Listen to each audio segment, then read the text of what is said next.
Vamos começar. Primeiro, agradecer aqui, em nome meu, do GEP, a presença do Rafael e da Daniela, falando a respeito desse filme que me tocou muito.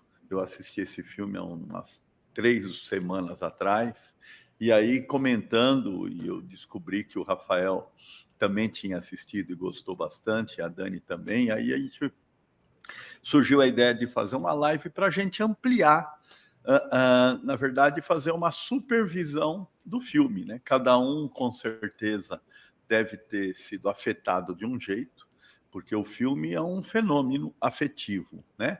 E cada lente é afetada de uma maneira, desperta emoções, desperta conexões, né? E isso eu acho que é a grande riqueza que Jung nos ensina, é poder lidar, né, com os fenômenos e lidar com esses afetos que esses fenômenos produzem, né? Lidando com a dimensão universal, que tem a ver com o inconsciente coletivo, mas principalmente com a dimensão subjetiva, que tem a ver com o inconsciente pessoal de cada um de nós. Então, bem-vinda, Daniela e Rafael. Eu passo um pouco a fala para vocês e aí a gente começa a falar das impressões e do que ficou o filme para cada um. Obrigada, Val. Ladies first, né? Ladies first, muito bem. Boa noite, pessoal. É uma delícia estar aqui, da gente ampliar e desenvolver um pouco do olhar, e principalmente o olhar poético, né? Eu acho que a gente está vivendo uma época tão árida nesse momento atual, né, na nossa vida, que quando a gente tem o privilégio de receber esse bálsamo poético, esse carinho, esse afago com um filme tão bonito e num ritmo lento, num ritmo onde a gente consegue respirar com o farfalhar das árvores, do jeito em que o filme convida a gente, né, numa dimensão mais tranquila, onde a gente se conecta com uma profundidade, não só do filme, mas com a nossa mesmo, deixa tudo muito mais gostoso, assim. Para mim, pelo menos, me tocou de um jeito muito importante, sabe? O filme, eu sou uma pessoa muito ligada não só com arte, mas com música. Então, para mim, ele trouxe inúmeras camadas, né? Tanto na arte, as escolhas musicais, a profundidade da poesia, a subjetividade do personagem, mas principalmente o alcance simbólico em que o filme dialoga com a gente e me toca de uma forma bem importante. Então, muito prazer de estar aqui com vocês e dividir esse olhar com o Rafa e com o Val. Bom, obrigado, Val, obrigado, Dani, pelo espaço. Eu estava falando aqui nos bastidores, né, que eu nem assisti o filme assim, tentando olhar tecnicamente quais são os elementos psíquicos que participam daquilo ali, porque eu acabei sendo levado pelo filme. É um filme muito delicioso de assistir. Fazia muito tempo que eu não assistia um filme que, assim, que de fato, cara, eu não quero que esse filme acabe. Ele pode continuar, pode botar mais 1 hora aí nele, nesse mesmo esquema, nessa mesma narrativa, que é muito gostoso. É interessante que é um filme, apesar de uma direção alemã, eu senti um tiquinho assim de um estilo francês, sabe? Aquela câmera parada, sem movimento, que a cena vai acontecendo. Eu adoro esse estilo de cinema, né? E aí, conversando com o Val, falei dos atravessamentos do filme e a gente resolveu fazer essa live. E acho que é importante mencionar para todo mundo que está vendo a gente aqui agora que, assim, não teremos nenhuma preocupação em dar spoiler, tá? A gente vai dar mesmo, porque não tem como falar de um filme sem dar spoiler, né? Falar de maneira minimamente profunda. Então, naturalmente vai ter spoiler. Então, quem não viu o filme ainda, sinta-se brindado com os spoilers que nós vamos dar. E quem já viu, acho que vai tirar um pouco de proveito dessa nossa fala por aqui. Mas começa aí, Val, para a gente puxar um fio. É importante, antes de tudo, né, falar um pouco do diretor, do Wim Wenders, né, que é um cara que ele já tem um estilo interessante, e o estilo dele lembra muito aquilo que foi o original do William James, que foi um autor 20 anos mais velho que o Jung, até um pouco mais, né? Professor de Harvard em psicologia, e que deu origem a um tipo de escrita, um tipo de fluxo de ideia chamado fluxo de consciência. É uma escrita onde você deixa fluir a consciência com os atravessamentos do inconsciente. Então, esse eu acho que é o primeiro ponto importante que está dentro do filme. E um dos livros que o Hirayama está lendo é um autor que trabalha dentro desse fluxo de consciência. Então, é muito interessante esse tipo de sutileza que tem lá, né? E o fluxo de consciência é você poder misturar as coisas do cotidiano, que é aquilo que a gente chamaria do espírito da época, com as coisas da tua consciência, do teu inconsciente pessoal e os conteúdos do inconsciente coletivo. Na verdade, a Dani vai fazer um trabalho agora de apresentação daqui a pouco tempo, falando um pouco sobre, né, a cultura, né, dos povos originários, e isso eu acho genial, porque eles nunca perderam esse olhar do sonhar. Eles não fazem essa separação, está tudo misturado, eles não tiraram o animismo da natureza. E por isso eles não estão dominados, né, por aquilo que eu chamo de monoteísmo da consciência, nem da razão. Ela coloca o termo razão, mas para mim o monoteísmo é da consciência, que nega o inconsciente, né? E aí sim, uma consciência que valoriza só a vertente racional e nega o eros. Mas o problema mais sério é uma consciência que nega o inconsciente, que está voltada só para o racional. E o personagem, ele está nesse fluxo. Então é a primeira coisa interessante. Todo dia ele acorda e a primeira coisa que ele faz é olhar para a natureza, olhar para o céu. Parece que aí está a grande transformação, né? E o tempo todo ele está buscando a luz do sol que está perpassando as árvores, a luz do sol que dá talvez uma conexão com a natureza para ele. E aí ele segue naquele trabalho. Então esse é o primeiro dado que eu acho que é importante trazer nesse caldeirão. A segunda coisa que eu gostaria de trazer, só para enriquecer o diálogo, eu, há muito tempo, nas aulas inaugurais do IGEP, eu sempre digo assim, que o indivíduo vai ser feliz quando ele conseguir ter, dentro de uma vida absolutamente cotidiana, rotineira, né, comum, a própria gratificação. Ou seja, aquele cara que dentro de uma vida, né, rotineira, cotidiana, repetitiva, comum, consegue ter prazer, ele transforma essa vida comum e cotidiana em algo extraordinário. Senão ele precisa dos momentos efêmeros de extraordinariedade. Pulando de bungee jump, cheirando cocaína, fazendo alguma coisa que é extraordinária. Mas a gente tem que encontrar, dentro do cotidiano ordinário, o prazer. E o filme mostra exatamente isso. Apesar das dificuldades que vão atravessando, você percebe que ele está lá inteiro. Porque a grande sacada do filme é a imagem do presente. E é só o presente. Não tem o passado, não tem o futuro. Tanto é que a gente tem que ficar, de alguma forma, especulando para poder tentar identificar qual que é o passado do Hirayama. Por que ele é aquele cara que a gente percebe que é um indivíduo culto, né? Porque ele é ligado em livros, ele é ligado em discos dos anos 70, 80, discos, né? Fitas, mas assim, quem é ele? Que passado é esse? E que futuro vai ter? A gente não sabe. Porque o filme deixa claro, agora é agora. O presente é o presente, né? Então eu acho que esses três aspectos para mim pautam muito, né? Fora a questão da imagem, né? Da fotografia, da lente do Wim Wenders, da lente do próprio Hirayama e da lente da própria sobrinha que aparece lá. E outras lentes, né? Então, é bem legal isso.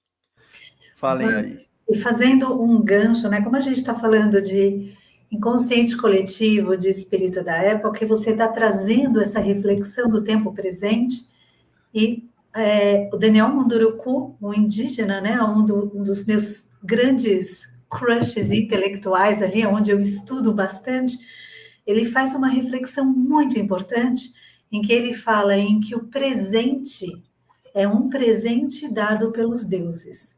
Então, a forma da percepção da vida, a forma da conexão do viver é um presente. Por isso, o tempo ele tem que estar conectado ao presente. E esse atravessamento do tempo presente também me toca ao longo do filme, né? Porque, assim como você trouxe, o personagem, o Hirayama, ele é muito conectado com os seus momentos. Por exemplo, ele não acorda com o despertador, ele acorda com a luz do dia. Ele nem fecha as janelas para dormir, né? Então, ele tem as arvorezinhas, ele tem uma árvore em que ele gosta muito de admirar ao longo do dia, e os brotinhos daquela árvore ele coleta e ele traz para casa. Então, ele cultiva aquela árvore dentro da casa dele. Quando ele sai de manhã, ele respira o ar da manhã, ele tem todo o processo daquela ritualística do tempo presente. Então, ele faz da sua rotina o presente vindo da vida, né? Então, ele está muito conectado nesse lugar. E dialoga bastante com essa fala do Daniel Munduruku, em que me atravessa também ao longo do dia, né? Que é muito bonito da gente perceber. Nesse fluxo, né, do pensamento, no fluxo poético dele, fazer essa percepção do tempo. Ô Dani, sabe que essa questão do fluxo, eu estava pensando aqui e pegando um pouco do que o Val falou e você, né, naturalmente me trazendo aqui para a conversa, eu tô aprendendo a ser pai, né? Meu filho fez, agora tá na moda mêsversário, não sei o que, tudo é versário, né? O pessoal tá dando versário para tudo quanto é coisa. Então meu filho fez no início assim é semanersário, né? Semanersário, oraversário, sei lá quantos versários vai ter, mas enfim, ele fez semanversário, que ele fez 7 dias. E a gente está aprendendo, olha só que interessante, aprendendo a estabelecer uma espécie de rotina, né? Claro que é um aprendizado que vai aí alguns dias, entender como que é a dinâmica dele, como que não é. E o Hirayama, ele vive uma rotina muito bem estabelecida, né? Só que tem um ponto importante que me atravessou, assim, o pessoal até colocou alguma coisa aqui no chat, né, dessa ideia, será que ele tem uma realização? É uma pergunta que fica, né? Será que ele é um sujeito realizado, naquele sentido que a gente tenta imaginar aqui, de um processo junguiano de realização? E aí, nesse sentido, eu fico na dúvida. Acho que em parte sim, mas não significa que ele não tenha coisas para resolver. E tanto é que eu vou dar um salto agora para o final, que é exatamente a última cena, que é aquele rosto paradoxal dele, que me lembra um pouco o Coringa, aquela risada triste do Coringa, lá do Joaquin Phoenix. Ele começa a chorar e sorrir ao mesmo tempo, meio que vivendo uma espécie de dor que tem alguma coisa ali, muito provavelmente relacionada à imagem do pai, alguma coisa com o pai dele, mas que ao mesmo tempo não significa que aquilo que ele vive no dia a dia é uma coisa ruim. Dá para ver que ele está fazendo aquilo ali com entrega, de maneira genuína. Ele vive tudo aquilo. Acho que uma das cenas mais contrastantes, assim, logo no início, é quando ele está ali, né, todo meticuloso, limpando. Aliás, gente, diga-se de passagem, eu não sei se é cinematográfico ou não, né, mas quisera eu que os banheiros públicos do Brasil fossem tão higiênicos quanto os de Tóquio, né? Assim, só um comentário. Porque, assim, muito, muito tranquilo tranquila a limpeza ali, né? Me parece que não sei se é assim, né, em todo lugar, mas de qualquer forma, ele tá ali limpando meticulosamente, detalhe por detalhe, pega cada fiapo de papel ali no chão, e aí tem aquele outro rapaz, né, que é meio que funcionário dele, porque parece ter uma senioridade ali dele em relação ao rapaz, e é um rapaz atordoado, né, meio perdido na vida, no mundo, em tudo. Takashi.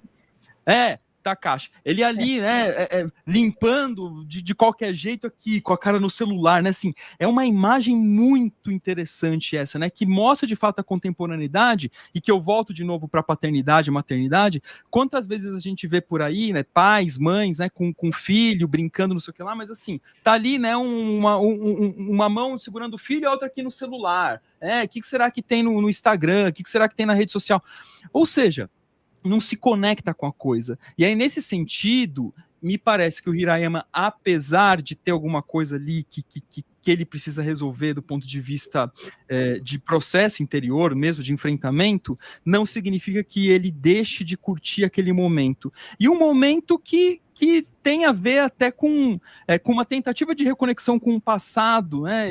Ele escuta fita cassete, ele escuta a música dos anos 70, muito low read, enfim. Então, algumas coisas ali que me chamaram a atenção num primeiro momento de reflexão sobre o filme. Fala, Val. Eu vi uma entrevista, né, depois que o ator, que é maravilhoso, e não fala inglês, né, japonês, ganhou o Oscar, né, com ele e o Wim Wenders. E o Wim Wenders conta um pouco como é que aconteceu o filme. Tem um dado curioso, não sei se vocês sabem. Esse filme foi rodado em 16 dias, apenas. 16 dias, tá? Foi uma coisa assim, né? Absolutamente fora do padrão, né? E ele já bateu o recorde de bilheteria dos filmes da própria história do Wim Wenders. Primeiro dado. Segundo dado, ele foi chamado para fazer um curta-metragem sobre os banheiros do Japão, de Tóquio especificamente, um curta. Porque o Japão, em 2020, por conta das Olimpíadas, criou aqueles banheiros, um diferente do outro, e todos eles muito estilizados para receber os turistas. Aqueles banheiros, né, muito legais.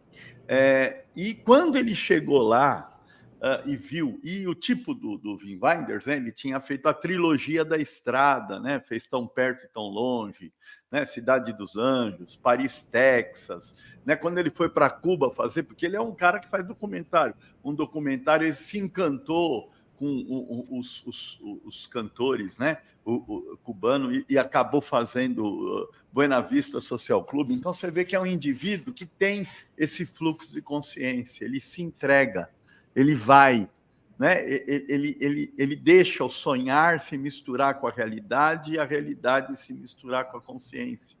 Que é isso que os nossos povos originários, de tudo quanto é canto, faziam. Os aborígenes da Austrália faziam isso.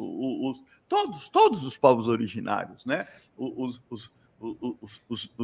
Os africanos, e a gente perdeu por conta desse monoteísmo da consciência mesmo, né, que eu estou trazendo. A gente deixou de ter o sonhar como uma representação do cotidiano e também perdeu a conexão com o sagrado, né, da vida, esse desencantamento todo de tudo. E aí o Wim Wenders fala um pouco, né, que o projeto mudou completamente, ele entendeu que ele tinha que fazer um longa-metragem e ele precisaria de um roteiro. O ator precisa um pouco da biografia do personagem. E aí ele falou da biografia do personagem. Eu só fui ver isso depois que eu assisti o filme. Quando eu assisti o filme, o que mais me tocou foi, puxa, esse cara não é um indivíduo qualquer. Ele é um indivíduo que está fazendo isso como uma forma de, talvez, de uma reparação e de uma entrega de vida, como eu disse no início, porque é um cara que tem referências de alguém que é culto, de alguém que tem um certo pragmatismo de vida. E aí eu vim... Val, poderíamos falar em protesto, só para você... Não sei, deixa eu contar só. Né? Então, Wim Wenders agora fala. Né? Quando eu vi o filme, aquela cena principal, e esse é o maior spoiler, mas é tudo muito sutil. Nós temos 3 ou 4 momentos sutis que acabam denunciando coisas do próprio personagem. Mas aquele momento onde a irmã vai buscar a sobrinha, a irmã vem num carro, né? Quem tem carro no Japão já não é pobre, é um indivíduo diferenciado, e com motorista particular, mais rico ainda. Né? E aí ela entrega um chocolate, falando é o chocolate que você gosta. Então fica claro que ele tinha lá gostos requintados, e ele pergunta, e o pai? Né? E ela diz, ele não está bem, ele está doente, está internado, você não vai visitá-lo? E ele não vai visitar. E aí é o momento que ele desaba, depois que ela vai embora, ele chora. E aí, na hora, eu entendi que tinha lá um complexo paterno por trás, um conflito, né? Ficou claro para mim, naquele momento, que o pai devia ser um mega milionário japonês, né? E ele, o filho, que largou tudo para virar um limpador de banheiro público. E realizado. E talvez o pai, um mega milionário japonês, é infeliz. Né? Aliás, no Japão e na Coreia tem uma quantidade enorme de indivíduos que morrem abruptamente exatamente por burnout, por excesso de trabalho, por conta dessa sociedade absolutamente competitiva e capitalista e que ele está totalmente fora.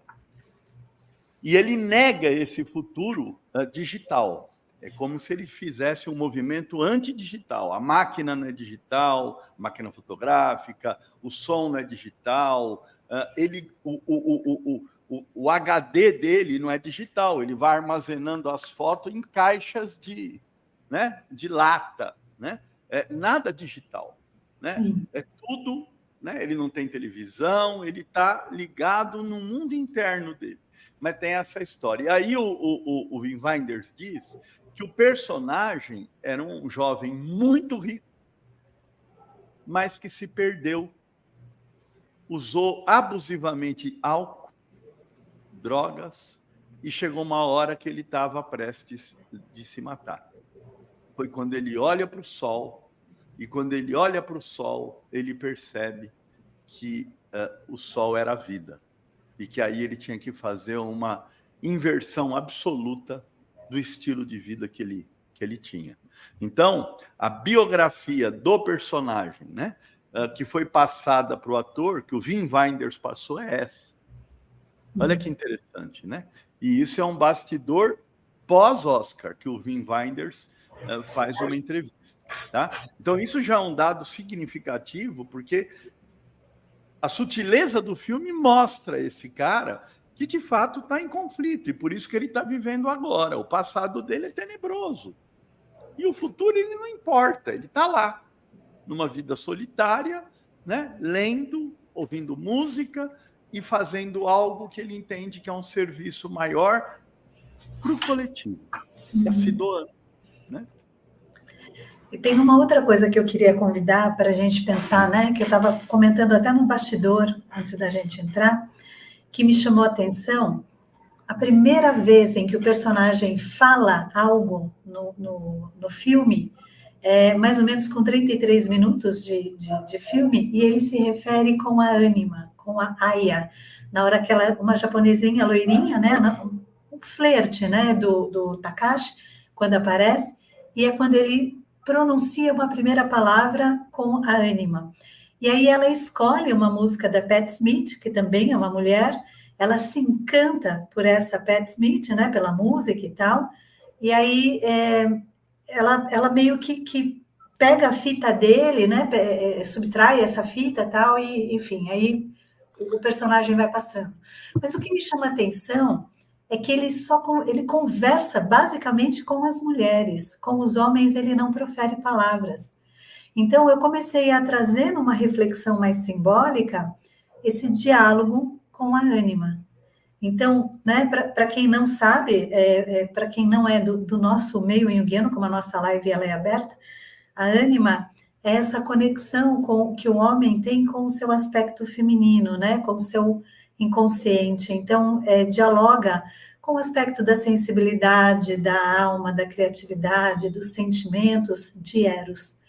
E ele primeiro dialoga com a Aya, né, com essa mocinha, que tem uma sugestão, e aqui foi o Rafa em que trouxe, em que talvez ele tenha salvado ela de, não sei se um ato suicida ou se de um ato, né, de uma desconexão com a vida, né, Rafa? Talvez a gente possa pensar assim, e através de uma grande figura feminina, que é a Patti Smith, que é uma poetisa muito forte, uma musicista importante, uma artista plástica importante, né? A Aya, ela se reconecta com esse feminino, ela é chamada de volta para Eros, e ela dá um beijinho nele, assim, e ele também é reconectado com esse Eros. Aí passa um pouquinho, né? O filme vai passando, aí ele tem os grandes diálogos com os femininos, que é com a sobrinha. Essa sobrinha, ela remota ele, ela desorganiza essa vida dele muito certinha, né? Essa sobrinha põe ele num quartinho todo bagunçado, sem janela, claustrofóbico, onde ele fica ali todo sufocado pela própria bagunça, onde num aspecto simbólico a gente pode até pensar de que essa bagunça entulhada desse passado não resolvido, né, onde ele está ali todo sufocado por si. Ele tem a senhora da livraria, em que é super inteligente, em que leu todos os livros. Tem a Aya Koda, em que é a autora, que coincidentemente ou não, é o mesmo nome da personagem, da loirinha, né, que dá o beijo nele, que desperta ele para Eros, Aya também, que o livro em que ele escolhe chama Árvore, que, né, tem todo esse aspecto simbólico do apaixonamento dele pelas árvores. Então, essa mulher da livraria, que é essa grande sábia, né, onde ele vai trocando algumas informações, e tem o Eros dele, onde é aquela mulher em que canta, né, para ele, House of the Rising Sun, em japonês, que é aquela cena daquela senhora cantando no restaurante, e faz uma performance linda, e ele é tomado, né, pelo processo de Eros. Então, quando a gente olha o filme, ele tem um diálogo muito bonito com a Ânima, nesse lugar da Ânima, né? E a sobrinha suscita um dos diálogos mais importantes sobre essa coisa do tempo presente, quando ele fala, né, que o agora é o agora, né? Amanhã é amanhã, o presente é o presente, o agora é o agora, e que ele traz ela para esse lugar, nessa reflexão. Então, eu também fiquei pensando muito nesse lugar. E a árvore não deixa de ser, né, um lugar de um diálogo com o feminino. Né? Então, ele tem essa coisa do apaixonamento, né, de olhar, de tirar fotos das árvores, né, de todo dia uma foto, porque todo dia a árvore está diferente. É a amiga em que apresenta algo, né, diferente para ele naquele lugar. Na realidade, é uma coisa que vai permeando também no filme, é a questão do budismo. Ele está no Japão, né? E duas coisas fortes, né, da visão budista. Primeiro você tem que sair do mundo dos desejos, bem diferente, né, daquilo que o capitalismo entende como, né, o importante, né, para a vida é ser desejante, né, para poder conquistar. Só que quanto mais desejo, mais eu entro em contato com a falta. E quanto mais eu entro em contato com a falta, eu mais desejo e fico nesse ciclo sem fim de infelicidade. Então, a primeira coisa é você viver o agora e se livrar dos desejos, né? Tanto é que a gente brinca dizendo, no budismo, o maior desejo é não ter mais desejo e viver o agora. E a segunda coisa é a questão da impermanência, né, que tem tudo a ver dentro da ideia budista, né? Eu lembro uma vez que eu estava no Nepal e era passagem de ano, os monges ficaram dias fazendo uma mandala com arroz colorido e na hora da virada eles pediram para a gente chutar e desfazer toda a mandala e não podia tirar foto, não podia registrar. A gente tinha que ficar só com a experiência da mandala, né? É a impermanência. Então, é isso, né? Essa técnica, né, que chama Camborei, né? Coisa que o vale, acho que esse é o nome mesmo, certinho, é a técnica de você ver as luzes através, né, das árvores, né? E é um estilo de pintura importante, que tem a ver com essa ideia, né, de que cada momento é único e nunca se repete, porque aquela configuração é absolutamente única e nunca vai se repetir. Então essas duas coisas eu acho que estão permeando o tempo todo, né? Mas de fato, ele está numa relação de total solitude, né? A dificuldade dele, apesar, né, de estar indo numa rotina, de comer sempre no restaurante, de ir lá toda vez que termina um livro, pegar outro livro, né, de ir no mesmo loja que o cara faz a revelação daquelas, né, daqueles filmes em branco e preto, né, que ele tira só da árvore, não, depois ele seleciona, não tem vínculo. A única possibilidade de formar algum vínculo foi com a sobrinha, né? Não rolou. Com aquele menino que era o ajudante dele, que decepciona ele no final, que vai embora e ele fica tendo que trabalhar dobrado, onde o menino mostra claramente, né, o que é um indivíduo que está trabalhando por trabalhar e aquele indivíduo que está entregue naquele trabalho, naquele serviço, né? Está numa relação mais sagrada com o fazer, com o ofício dele, né? O sacro ofício mesmo, né? Isso fica bem claro.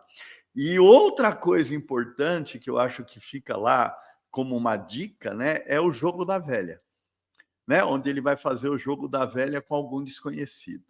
E que na vida é isso, é jogar com o desconhecido, né? E depois, né, quando termina o jogo da velha, ele vê lá, obrigado, né? Obrigado, tem um agradecimento, né? Mas ele está jogando com o desconhecido. E isso é uma outra informação muito importante que fica, né? Para a gente refletir a vida como um todo, né? No fundo, a gente não tem controle, a gente joga com o desconhecido o tempo todo. E o legal do jogo da velha é que ele, num primeiro momento, pega o papel, é um papel qualquer, né? Que ele abre, vê que é um jogo da velha, mas ele ignora e joga no lixo. E aí, de repente, na hora que ele tá no carro dele, vem alguma coisa nele ali que ele resolve pegar de volta, tira de dentro do lixo, continua o jogo e devolve o papel onde tá, né? Interessante esse jogar com desconhecido.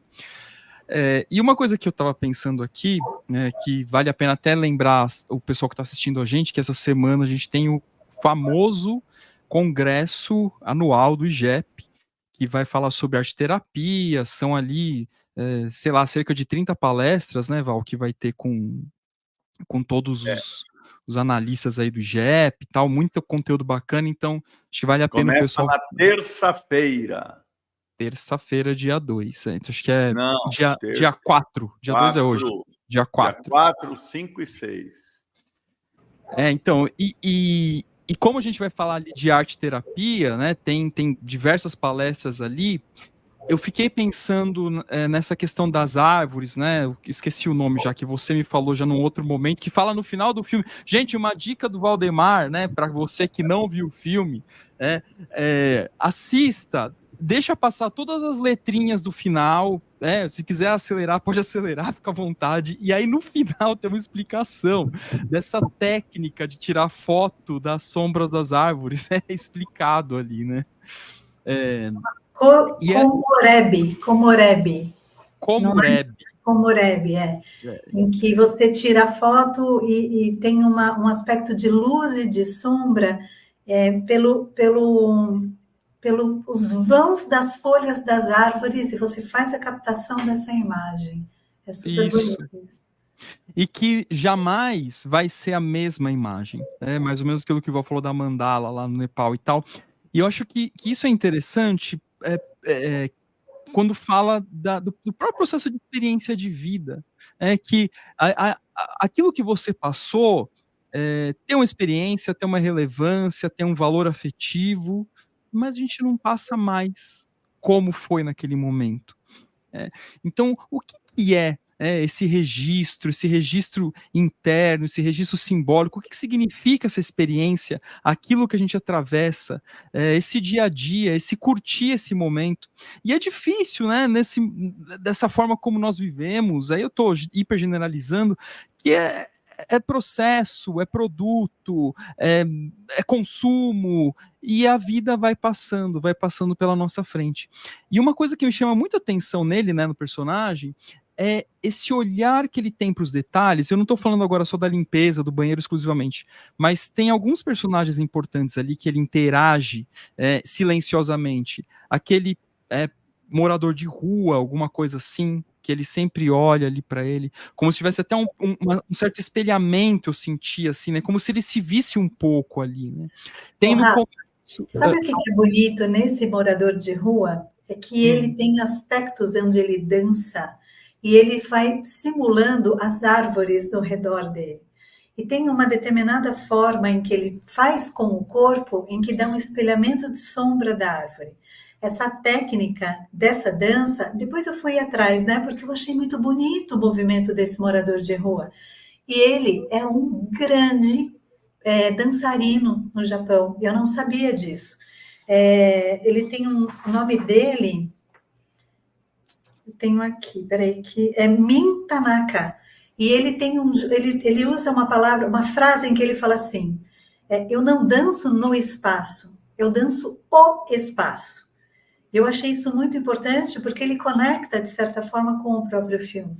Então, quando ele está fazendo, né, os processos, as danças, que ele mexe o corpo, em que ele vai, e ele vira uma árvore, e ele vira a sombra, e ele vira o farfalhar das folhas, esse estilo de dança é um kabuki, né, onde ele está fazendo esse processo. E tem uma beleza poética em que é só o olhar do Hirayama em que capta. Ele é invisível pelo entorno. Então, é só quem tem um olhar sensível para o belo em quem faz a captação da beleza insuportável daquele momento, em que um morador de rua em que entrega. Né? Eu acho linda essa cena. A Júlia Portela colocou aqui, parece Butô. E eu tava pensando assim, qual que é o nome daquela dança? Qual que é o nome? A Júlia respondeu, obrigado, Júlia. O filme, se eu não me engano, o filme que eu assisti imediatamente antes do Dias Perfeitos foi o Cerejeiras em Flor, Hanami. E é interessante que o Wim Wenders é alemão, num filme que se passa no Japão. E o Cerejeiras em Flor é um filme alemão que também se passa no Japão, só que tem um intercâmbio entre Alemanha e Japão, né? Só que em vez de personagens japoneses, são personagens alemães, né? E um dos grandes centros do Cerejeiras em Flor é exatamente o Butô, que é essa dança com a própria sombra. E no final do filme, voltando por Dias Perfeitos, o Hirayama vai dançar, de certa forma, com a própria sombra, e a Dani fez questão de enfatizar esses diálogos que ele tem com o feminino ao longo do filme, mas ele vai ter talvez um único diálogo mais longo, se não o único de fato, com o homem no final do filme, e exatamente quando ele começa a confrontar, de certa forma, a própria sombra. E esse homem, eu não sei, fica assim também, como o Val falou, esse filme é construído em muitas sutilezas, né? Tem que ver, rever e prestar atenção nos detalhes, mas me passa a impressão que esse homem é um homem endinheirado. Eu fiquei com essa impressão, é um homem endinheirado. E fica uma coisa no ar, se ele teve um romance, eu digo, Hirayama, com aquela mulher que o cara abraçou minutos antes, que era que cantou a música que a Dani mencionou agora há pouco. E assim, não sei, fica uma coisa meio no ar assim. E olha, será que você pode cuidar dela? O cara fala, né? E aí, de repente, eles começam a pensar, mas será que se colocar uma sombra sobre outra sombra, essa sombra fica mais escura? As sombras ficam mais escuras quando sobrepostas. É linda essa frase, né? E aí, de repente, ele faz o convite para o homem que está morrendo. É um homem que está morrendo, ele está com câncer, né? E aí ele vai fazer essa fusão das sombras, ou seja, um diálogo com os masculinos, é a própria dor deste masculino dele projetada nesse homem, né? E ele vai brincar com a sombra desse homem. Então, eles ficam ali num jeito, um correndo, tentando pisar na sombra do outro, vira uma coisa até um pouco de uma alegria. Ele tenta tirar um pouco desse processo da diversão, né, através do atravessamento dessa dor que é insuportável, em que a morte está convidando a reflexão daquele momento, né? Mas a frase é boa, né? As sombras ficam mais escuras quando sobrepostas.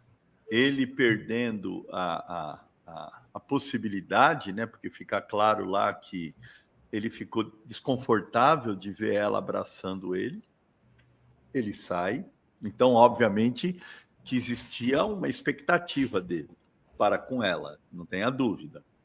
E aí o ex-marido dela encontra ele, e aí revela que está terminal com câncer. É interessante que aí eles começam a beber. Na verdade, ele tinha comprado a bebida antes, então fica claro que aquilo foi uma grande decepção. E agora, com essa informação pós-filme, né, do Wim Wenders, dizendo que a biografia do personagem era do indivíduo que tinha lá uma temática suicida, um alcoolista, né, e ele vai beber na beira daquele lago no Japão, né? Então tem toda uma mágoa que está sendo trabalhada. E aí eles dois bebem e depois vão dançar com as sombras, né? É interessante a dança das sombras, né? Mas é interessante que o ex-marido fala para ele, cuida dela. E ele diz, não, mas eu não tenho nada com ela. E ele responde, cuida dela. Né? Ele é imperativo, né? Tipo, se vira, né? Resolve a parada aí, cuida dela, né? Então tem é quase que uma... né? É um dever, né? Que a gente não sabe o que vai acontecer, mas tudo indica que. Nessa hora, eu tive um pensamento interessante, né? Falei, bom, eles estão bebendo tanta cerveja, agora eles vão num dos banheiros que ele limpa para poder fazer xixi, né? Seria o ciclo completo, para no dia seguinte ele limpar o banheiro. Mas não rolou, eu acho que seria bacana mostrar eles indo no banheiro lá fazer xixi, né? No dia seguinte ele tem que limpar o banheiro, né? Que ele próprio usou, porque ele só está limpando o banheiro, mas aparentemente, né, o banheiro que ele usa é o banheiro do banho público, né? Porque na casa dele nem chuveiro tem, né? O que ele tem é uma piazinha muito minimalista, porque o filme é todinho minimalista também, né? E que ele usa para tudo, né? Para escovar os dentes, lavar o rosto, botar aquele macacão azul e ir feliz. E ele só usa aquele utilitário para o trabalho, porque quando ele vai fazer as coisas dele, ele vai de bicicleta. Né? Tudo que ele faz, ele vai de bicicleta. Ele só usa aquele utilitário porque ele tem que rodar em tudo quanto é lugar de Tóquio para ir nos banheiros públicos, levar, né, os produtos de limpeza e tal. Então tem uma consciência também muito interessante por trás disso, né? E é sutil, mais uma vez. Mas é um cara com uma rotina absolutamente rígida, né? E do ponto de vista do cérebro, a rotina é gratificante. O cérebro não gosta de mudança, né? Eu sempre brinco dizendo que quem gosta de mudança é transportadora. O cérebro quer a rotina, quer a rotina, quer a rotina, né? É interessante isso. Tanto é que quando o menino abandona o trabalho de repente, o Takashi, e ele tem que trabalhar dobrado, ele fica assim, é a única vez que eu vejo no filme ele demonstrar uma profunda irritação. Ele se manifesta, ele liga lá para ele e fala assim, olha, eu não vou fazer isso de novo, mas assim, imperativo também. É porque, afinal de contas, a rotina dele foi totalmente comprometida. A Dani apontou uma coisa muito interessante, que ele segue o ciclo do sol. Ele acorda com o sol e vai dormir com o escuro. E nesse dia que ele tem que trabalhar dobrado, ele trabalha até a noite para poder dar conta de limpar todos os banheiros e tal. E ele fica muito incomodado porque isso de fato desgasta ele. E uma coisa que me chama a atenção, assim, eu não sei qual que é o sentido disso, eu confesso, mas ele tem um hábito de saúde que é horroroso, que ele acorda de madrugada para ir trabalhar e a primeira coisa que ele faz é meter o refrigerante para dentro, né? Ele pega na maquininha ali, na vending machine que tem do lado da casa dele, e compra um refrigerante e mete para dentro. Assim, cara, ele não toma café da manhã, ele toma refrigerante e vai trabalhar. E aí depois ele vai comendo ao longo do dia, não sei o que, né? Mas é interessante esse lance da rotina. E tem uma coisa importante que também... eu concordo com o Val, né? Que para mim o ponto central do filme e que amarra quase tudo é a conversa dele com a irmã. E aí teve uma discussão que eu tive com o Val, que eu falei assim, mas Val, assim, o que tem a ver com o pai dele, né? Porque, na verdade, a irmã dele tá se referindo ao esposo dela, ao pai da filha. E aí eu fui olhar a minha legenda, tava escrito assim, que ela fala pra ele, então, com relação ao pai dela, e aí o Val mostra a legenda dele pra mim e fala assim, não, com relação ao pai, não fala se é pai dela, é só pai. E aí eu fui ver minha legenda, e o Val mostrou a legenda dele, tinha um erro na minha legenda. E aí eu fui ver as legendas em outros idiomas, né? E aí eu vi que de fato era ao pai. E isso faz muita diferença, né? Porque ao pai, e aí fica claro que, na verdade, está se referindo ao pai dele. E ela fala assim: o pai já não reconhece muita coisa, ele não vai brigar com você. Né? Você não quer visitá-lo? Não, não quero. Né? Então, enfim, ele vai ter que lidar com isso de alguma forma. Se ele não lidar externamente, ele tem que lidar internamente. Eu acho que por isso que no final fica aquele entrechoque, né? Agora o pessoal tá falando aí que a latinha de café, né, que ele toma de manhã. Para mim era latinha de café. Mas ele fala que é refrigerante, né? Ele Será que não é legenda também, Rafa? Talvez pode seja. ser. Pode ser, eu não sei. Para mim era café também, mas eu fiquei quieto porque... Você sabe, eu queria retomar uma parte do filme, gente, eu queria voltar para a parte da sombra, porque além da dança com a sombra do masculino, uma parte em que me toma muito, porque isso faz parte, inclusive, da minha forma de perceber a vida, são os detalhes em que eu chamo dos pequenos momentos mágicos em que a gente atravessa ao longo do nosso dia. Então, quando eu estou caminhando na rua, por exemplo, me toma uma pequena borboleta, um caramujo que está andando, uma sombra refletida na parede. Então, ele tem esse olhar mágico retido desse pequeno momento mágico, quando ele se deixa deslumbrar por essas sombras, pelas imagens das sombras, né, que são produzidas não só pelas folhas das árvores, mas pelo reflexo das pessoas, pelas cores, né, ele tem esse encantamento. E aí, lógico, né, como junguianos que somos, a todo momento eu fiquei atravessada quando o Jung fala em que tem ouro escondido na sombra.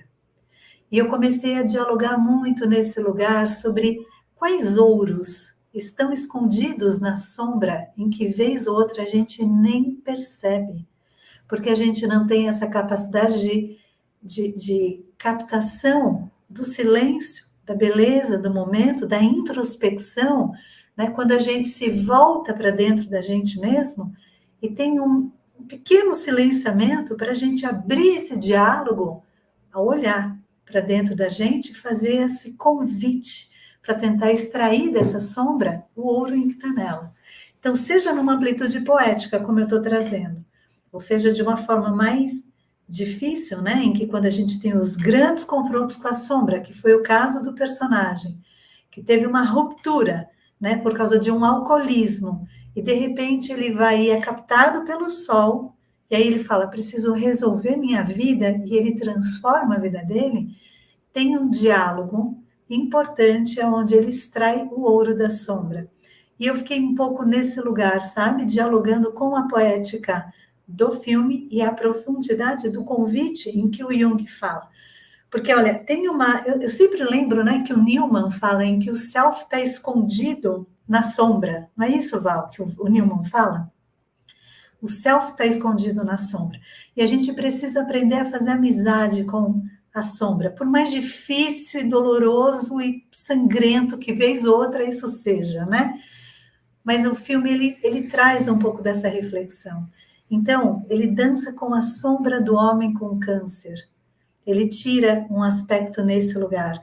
Ele olha a beleza das sombras refletidas. Ele olha para o sol e se resgata do processo de sombra e de morte. Através da música e da arte, ele tira a menina da sombra, né? No possível alusão de um suicídio ou de uma perda de si mesmo. Então, tem um diálogo com a sombra em que é muito profunda e que a gente não pode deixar escapar. Ô Dani, e isso vale também com a sobrinha dele. Sim. Que é uma sobrinha, claramente... tem uma cena muito legal, que ele começa a falar de música para ela e tal, e aí ela pergunta assim, mas essa música aí tem no Spotify? E ele fala assim, onde fica? Que loja é essa? E é Spotify, né? Sim, sim. E é muito curioso, né, Rafa? Porque ele é um homem digital, ele é um homem analógico no maior centro digital do mundo, eu acho, né? Sei lá, o Japão é altamente tecnológico, né? E ele é um cara em que ele é dissidente do espírito da época, deste lugar, deste país. Ele é uma dissidência, né? Total, ele é a andando de sombra do bicicleta, próprio tocando lugar. cassete. Sim. É muito louco. Ele não tem, assim, ele até tem celular, porque não tem como não, quando ele precisa, mas ele não usa o celular compulsivamente, como a maioria de nós faz hoje em dia. É que acho que ele não tem smartphone. Ele tem um celular que só liga, né? É isso mesmo. Não é smartphone. É muito interessante. Mas essa conversa que ele tem com a sobrinha, que ela começa a confrontar ele. Minha mãe fala que você e ela têm vidas muito diferentes. E aí ele começa a falar, existem muitas formas, né, de viver a vida, de ver a vida, de experimentar a vida. E é verdade. Quantas vezes a gente não quer simplesmente colocar o outro dentro do nosso próprio modelo de vida? Quando a gente fala de sombra, é a própria sombra. Quando a gente fala de ânima, é as próprias imagens do feminino que cada um de nós tem, né? Mas nesse momento que a gente vive, contemporâneo, especialmente aqui no Brasil, para não deixar de fazer sempre uma criticazinha, onde tudo está sendo terceirizado pelos outros, tudo é culpa do outro, culpa do outro, culpa do outro, minha responsabilidade nada, né? Eu sou iluminado, alecrim dourado. Não, é a própria sombra que tem que ser confrontada, é olhar para mim, qual que é a minha responsabilidade nesse universo do qual eu me queixo. O Hirayama, ao meu ver, ele está pelo menos de maneira silenciosa, por isso que eu falei com o Val naquele momento, me parece uma espécie de protesto, mas um protesto ativo, ele está limpando a merda. Ele está indo ali e fazendo acontecer do jeito que ele pode, dentro da capacidade dele, dentro das potências dele, mas é um manifesto, é um posicionamento, ele está ajudando, ele está contribuindo, ele não está gastando energia, olha só, ficando no celular, postando coisa em rede social, fazendo comentário para dar engajamento para coisa que a gente não gosta, porque mesmo quando a gente faz comentário negativo numa coisa que a gente não gosta, a gente ajuda a dar engajamento, porque a rede social não diferencia comentário negativo de positivo.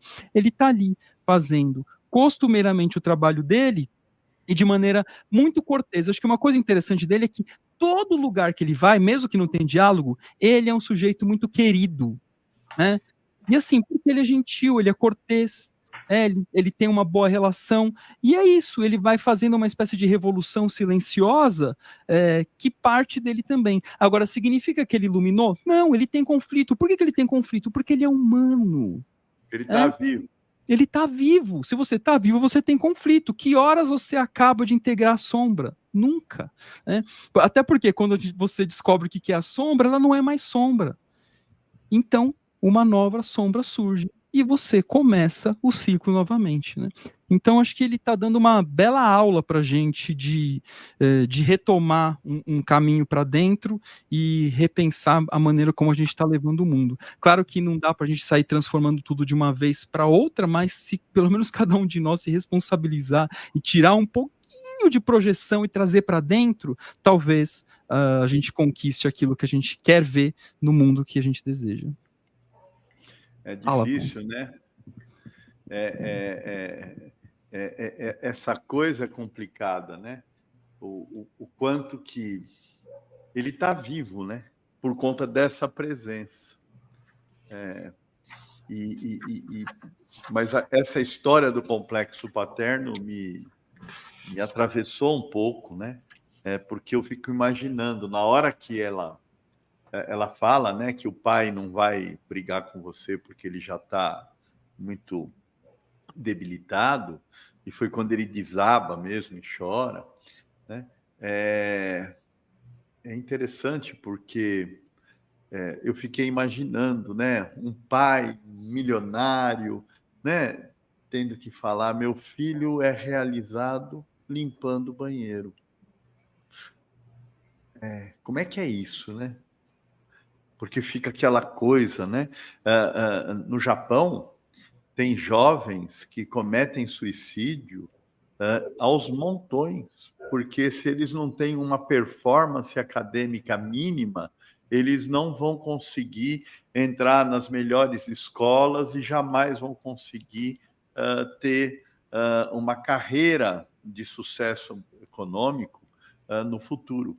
E aí eles ficam interditados e se matam mesmo. É um negócio absurdo, é uma pressão enorme, né? E de repente o cara, né, tá limpando o banheiro e está transformando esse limpar banheiro em algo bacana, em algo prazeroso, né?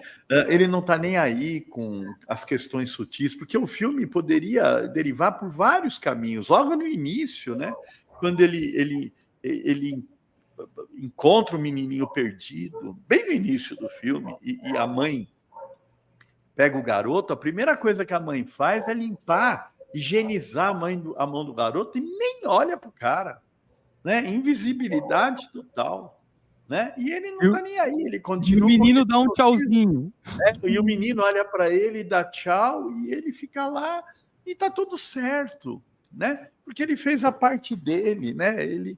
Eu acho que então na sutilidade vai falando disso, né? Da invisibilidade, da impermanência, né?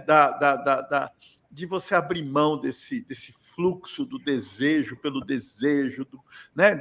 de consumir, de se endividar, trabalhar para pagar a dívida e continuar consumindo, que é a rotina louca de todo mundo, né? Sim. Eu fiquei com a impressão ainda sobre o menininho, impressões, porque esse filme de fato ele vai trabalhando com impressões, é difícil a gente taxar que foi isso, né? Mas eu fiquei com a impressão que aquele menininho, ele tinha meio que se escondido da mãe, porque ele estava incomodado, né, com a mãe, não sei o quê. Não é que ele tinha se perdido dela, na verdade ele tinha estava meio emburrado para ficar longe da mãe, e aí o Hirayama vai lá e dá um acolhimento para ele, de certa forma ali, encaminha ele de volta para a mãe, e aí ele fica encantado, por isso que ele dá aquele tchauzinho e reconhecimento ao colo que o Hirayama deu, que talvez a mãe dele não dê. Então, assim, eu achei bem, bem sutil também, né? Só para não deixar de comentar essa parte. Sim. E como tudo é arquetípico, né? Eu só queria, sei lá, trazer uma poesia que o William Blake ele traz, né? Que o Blake ele é um trechinho em que sintetiza muito isso e tudo em que a gente está trazendo desse tipo de reflexão. O Blake fala assim: o mundo num grão de areia e um céu numa flor silvestre, ter o infinito na palma da sua mão e a eternidade numa hora. É sobre isso, né? É sobre esse processo de viver o momento, da conexão, de estar atento aos pequenos momentos mágicos, à beleza, ao efêmero da vida, e não se deixar ser levado por esses grandes distratores, né? Desses tratores que nos esmagam no dia a dia, né, Val? E saber dialogar e tirar ouro dessa sombra que está aí. Eu acho que esse é o grande desafio, né? É não perder o foco, né? E ele, tudo bem, ele vai ter que dar conta, né? Dar conta de tanta coisa, mas ele vai dando a conta, né? Verdade. É interessante isso. De fato, é isso que né? Depois que você engata no filme, o desejo é de continuar, né? É de ver um final feliz, né? De ver possibilidades, né? Mas e de resolver todas as pontas que ficaram abertas, assim, falar, não, vai fechar e não fecha. A vida não fecha, mas né? isso A vida fecha? Isso tá dentro daquilo que a gente tem como né, um padrão, né? Um padrão social, né? Da persona, né? E será que precisa, né? Será que ele precisa estar casado? Será que ele precisa, né, se reconectar com o pai? Será que ele precisa, né, mudar de atividade, fazer uma atividade mais interessante? Afinal de contas, é um homem de uns 50 anos, né? É interessante isso, né? Mas o filme deixa a gente com essa conexão, né? Daquilo que é esse momento, e tem que viver esse momento, só esse momento. Que horas é solidão, horas é solitude, né? É. Assim como uma grande dança que vai se alternando aos papéis, né? A gente vai precisar aprender a lidar com esses papéis também, né? Agora, é interessante, né? Porque o dormir dele, o sonhar dele, é um sonhar branco e preto com as árvores, né? Com as imagens que ele fotografa, né? Então, você vê que é um sonhar também que não dá muita possibilidade, né? Para a gente trabalhar, né? Ou seja, você vê que está aquilo fechado, né? Esse é um dado interessante para a gente refletir, né? Porque o sonho dele, ao menos o que passa, né, dentro do contexto do filme, é aquilo, né? Ele dorme e o sonhar dele é um sonhar branco e preto com o quê? Com as imagens que ele fotografa, aleatoriamente. Ô Val, você sabe que tem um xamã Yanomami chamado Kopenawa, em que ele tem uma fala em que me deixa sempre muito intrigada e muito tocada, que ele fala assim, ele tem pena do homem branco que desaprendeu de sonhar. O homem branco sonha pequeno demais. Ele está desconectado dos chapiris, dos espíritos da vida, desses espíritos do processo da vida em que nos inspiram e que trazem os grandes significados e significâncias do ser. E aí você fala sobre esse sonhar em preto e branco, me lembra um pouco dessa frase do Kopenawa, né, de que a gente às vezes é preto e branco, a gente descoloriu, a gente vive uma opacidade, inclusive no ambiente dos sonhos, né? Ele que escreveu A Queda do Céu. A Queda do Céu, livraço, livraço. É isso aí. Bom, gente, eu acho que já deu, né? Deu para fazer uma boa, né? Uma boa, né? Sim. Sei lá, viagem em cima do filme, né? Nós já estamos quase 1 hora aqui falando sobre o filme. E é muito interessante, né? Dá para falar um monte de outras coisas, mas é bacana ver, né? O quanto que, né? Quando eu vi que o filme foi feito em 16 dias, a ideia toda é uma coisa fantástica, né? Assim, é muito interessante isso, né? Não é? Econômico até na produção, né? No tempo de produção. Foi. Isso. Fora a vontade que deu, pelo menos para mim, né, que não conhece, vontade que deu de conhecer Tóquio, porque o filme é uma grande homenagem, também mostra uma Tóquio... Não Você é uma quer ir nos Tóquio... banheiros, fala a verdade. Também, aquele banheiro que fica fosco na hora que você fecha, logo para ver o que é aquilo ali. Que fica espelhado, né? Ele é transparente, a hora que você entra, ele fica fosco assim, aí você não vê dentro nem fora, assim, é muito legal. Mas eu gostei assim, a maneira como eles mostram Tóquio, não é uma Tóquio cinematográfica, é uma Tóquio de quem mora lá, de quem vive, né? Uma Tóquio do lado de dentro. Eu achei muito interessante a fotografia mesmo do filme, muito legal, muito gostoso. É isso aí. Para mim tá ótimo. Eu só tenho a agradecer, Dani, Rafa. O Rafa tá com o bebê novinho aí, precisa curtir o Leozinho. Preciso dar banho, voltar para dormir. Muito obrigada, gente. Foi uma delícia. É sempre um prazer estar aqui com vocês. Obrigado a todos aí. Beijo, boa noite.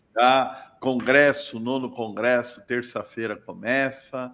Tá bacana. Semana que vem, na terça-feira à noite, a gente tem a qualificação da Natália, não é isso? Isso. Sobre as mães LGBT, e nas próximas a gente tem mais a do Léo. As mães, né, sobre filhos neurodivergentes, né? Desculpa, as mães de crianças com transtorno de espectro autista. Isso. Né? Isso. Depois tem a do Léo falando sobre o ouvir falar, sobre a fofoca, né? E depois tem o da Dani também falando sobre, né, mais Yanderu e menos Eus, certo? Certo. Obrigada. Beijo a todos. Obrigado. Valeu, gente. Tchau. Obrigado. Tchau.